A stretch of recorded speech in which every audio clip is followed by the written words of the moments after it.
Tout à l'heure, nous allons écouter le message du jour. Nous prions Dieu. Merci Seigneur pour ce jour. Merci pour ta grâce et ta bonté. Toi qui es le plus grand communicateur de l'univers, tu veux parler à notre cœur. Viens, parle, Seigneur, pour ta gloire, au nom de Jésus. Amen. Amen. Journée des conducteurs de l'Église méthodiste unie Côte d'Ivoire. Thème, veiller et prier afin de ne pas tomber en tentation. Marc 14, 38. Toute prédication chrétienne répond à deux interrogations majeures. 1. De quoi s'agit-il? Et 2.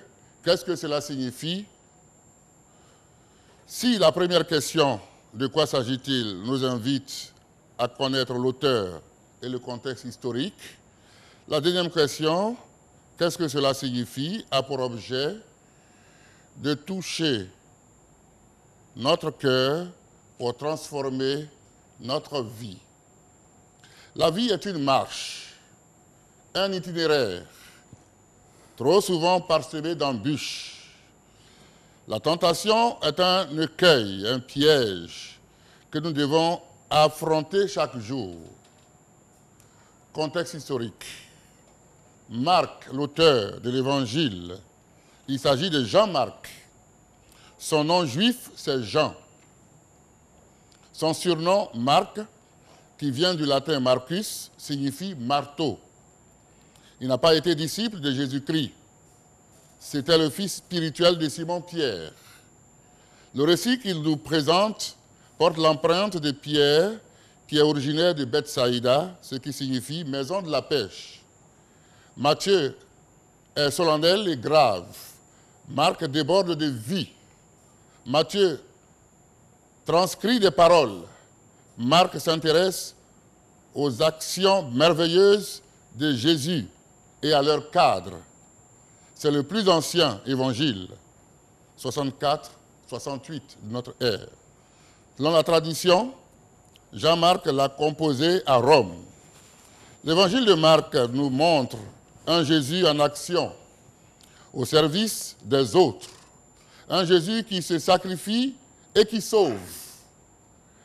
Il nous invite à agir, à rester ouverts à l'action de Dieu dans notre vie et à chercher des occasions de servir dans notre monde.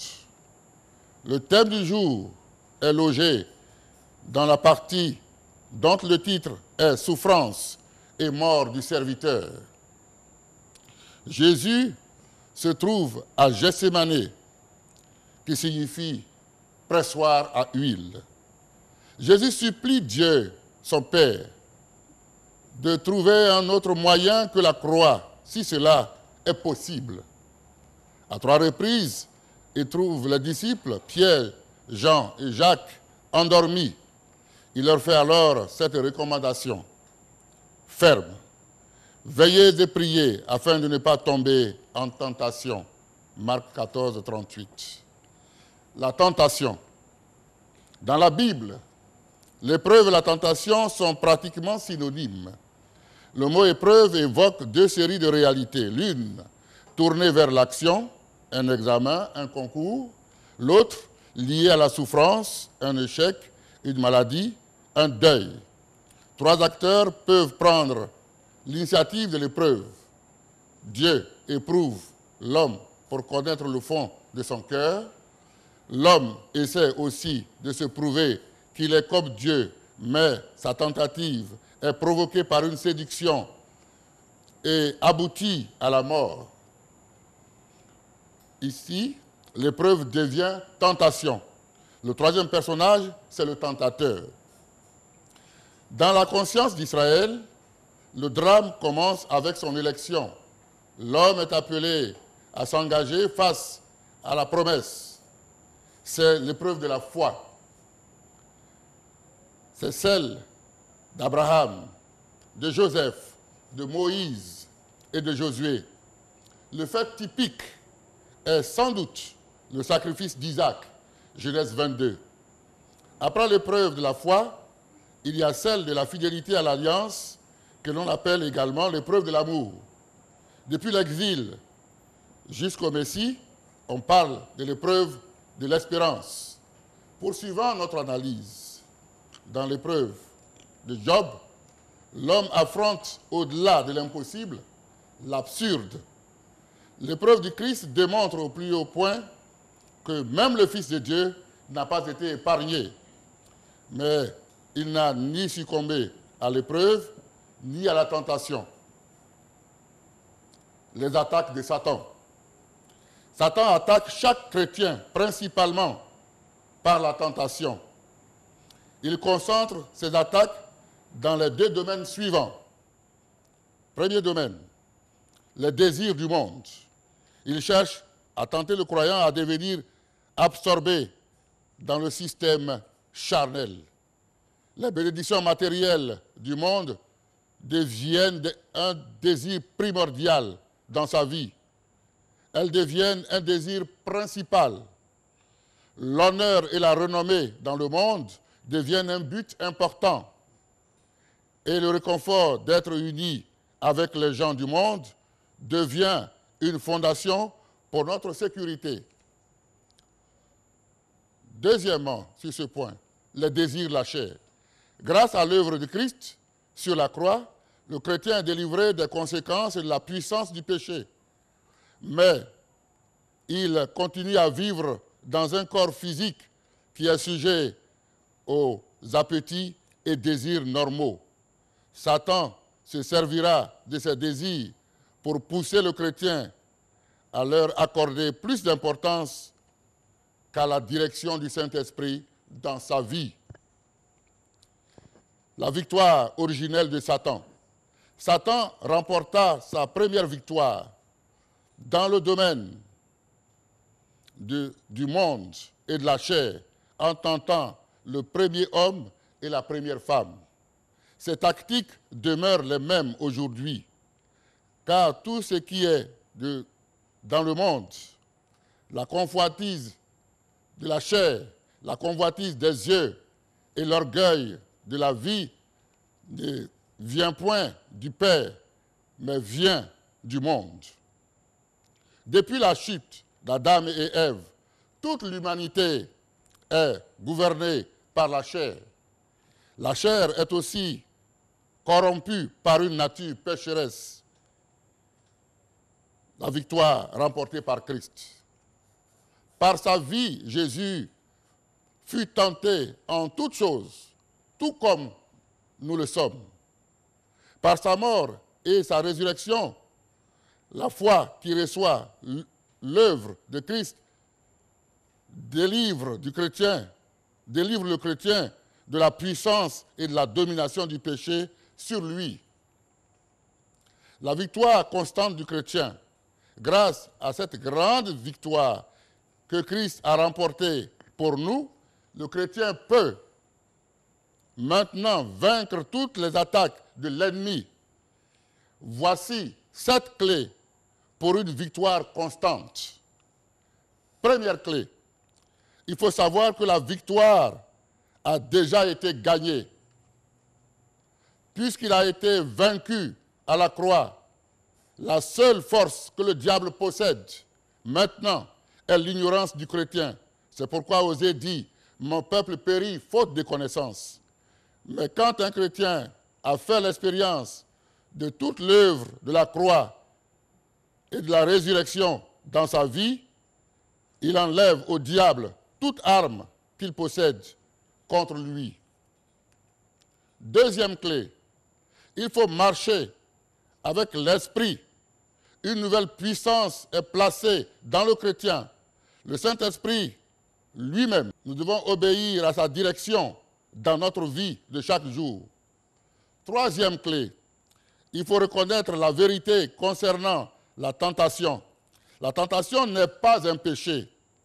L'acte de céder à la tentation, c'est là le péché qui conduit à la mort. Quatrième clé, il faut comprendre que nous avons un moyen d'en sortir. Aucune tentation ne nous est survenue qui n'ait été humaine, et Dieu, qui est fidèle, ne permettra pas que vous soyez tentés au-delà de vos forces. Mais avec la tentation, il préparera aussi les humains d'en sortir, afin que vous puissiez la supporter. 1 Corinthiens 10, 13. Nous trouverons la manière d'y échapper. Voici ce que l'Écriture nous dit. Soumettez-vous à Dieu, résistez au diable, et il s'enfuira. Jacques 4, 7. Cinquième clé, il faut avoir la bonne raison pour vivre. Affectionnez-vous aux choses d'en haut et non à celles qui sont sur la terre. Sixième clé, il faut éviter les tentations évidentes. Je ne mettrai rien de mauvais devant mes yeux. Psaume 101, verset 3. Et septième clé, il faut reconnaître les manèges de Satan. Il est important pour nous de reconnaître les tactiques dont l'ennemi se sert contre nous afin de ne pas être trompé par lui. Il est menteur, l'ennemi, le tentateur. Il est accusateur, il est trompeur, il est tentateur, il est oppresseur, il est un empêcheur. C'est un lion qui rugit pour dévorer les enfants de Dieu. Il peut aussi se transformer en un ange de lumière. Le chrétien est appelé à vivre dans la victoire. Cette victoire nous appartient à travers Christ sur le monde, sur la chair et sur l'ennemi. Que signifie le thème du jour? Les grandes leçons à retenir. Première leçon. Ce qui fonde le christianisme, c'est la mort et la résurrection du Christ. Refuser la croix, succomber à cette tentation, aurait été la plus grande abomination, la plus grande tragédie, la plus grande trahison de l'histoire. Face à cette tentation, Jésus-Christ est resté fidèle à sa mission. Deuxième leçon. Aujourd'hui, plus qu'hier, 1 Pierre 5, 8 nous interpelle. C'est un grand avertissement. Votre adversaire, le diable, rôde comme un lion rugissant, cherchant qui dévorer. Sachant que Jésus-Christ est le lion de la tribu de Juda qui nous protège contre toute tentation. Troisième leçon. Notre vocation, c'est d'accomplir le plan de Dieu sur terre. Restons éveillés afin de ne pas céder à la tentation. Quatrième leçon. Veillez et priez, soyez vigilants et constamment attachés à la parole de Dieu. Priez sans cesse, restez en communion avec Dieu. Ce qu'il faut, c'est une vie véritablement attachée à Jésus-Christ, une intimité avec le Seigneur, le Fils unique du Dieu vivant. Ne nous laissons pas distraire par les richesses et les plaisirs du monde. Cinquième grande leçon. Le conducteur est un intercesseur. Le conducteur, la conductrice, est toujours préoccupé par la vie de ses membres. Ce qui préoccupe le berger, c'est le troupeau, son troupeau. Le bon leader, le bon dirigeant est davantage préoccupé par la vie de son peuple. Sixième leçon. Tous, nous devons rester fidèles à la foi en Dieu par Jésus-Christ.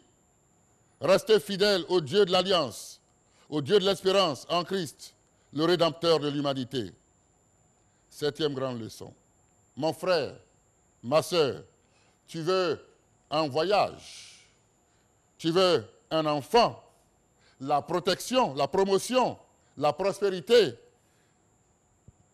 Ce n'est ni l'eau, ni un arbre, ni une montagne, ni un homme qui t'offrira le bonheur, mais Jésus-Christ qui a versé son sang sur la croix infâme de Golgotha pour ton salut.